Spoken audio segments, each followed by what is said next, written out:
After the break, buried on a beach for decades. Can you imagine the corrosion? A Second World War Spitfire rebuilt and ready to fly.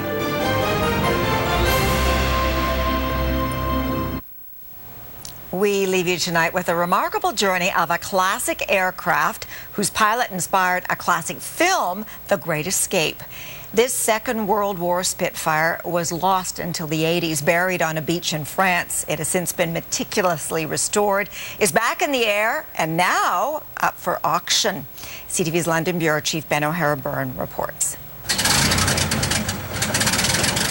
Lost for decades, now painstakingly restored, this is one of the first celebrated Spitfires built in Britain in 1939. The Mark I spent just 32 hours in the air back then. Now it is flying high once again. Its last mission was in 1940, protecting British boats in the Dunkirk evacuation, the rescue of more than 300,000 British and French troops pinned down by Nazi forces in France, by a huge flotilla including fishing boats and pleasure craft that came under frequent enemy fire.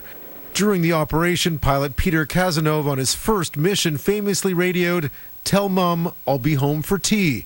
But he was shot down over the beaches in Calais and eventually captured by the Germans. He wound up as one of dozens of Allied airmen who took part in the infamous Great Escape from a prisoner of war camp in 1944.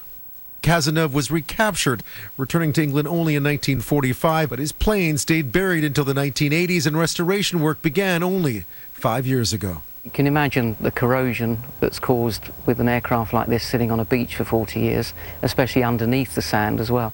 Now it's up for auction, where it's expected to fetch as much as $5 million, the proceeds going to charity. And so what we received was crates with large amounts of corroded metal.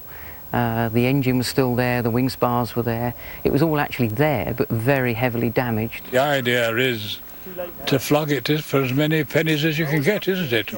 Former Spitfire pilot Ken Wilkinson wants to see it stay in Britain. Certainly not anywhere else. England, it's an English aircraft. Before he died in 1981, the pilot Cazenove wondered what happened to his plane and if anyone would ever find it. Now it's a proud piece of war history whose story continues to unfold. Ben O'Hara-Byrne, CTV News, London.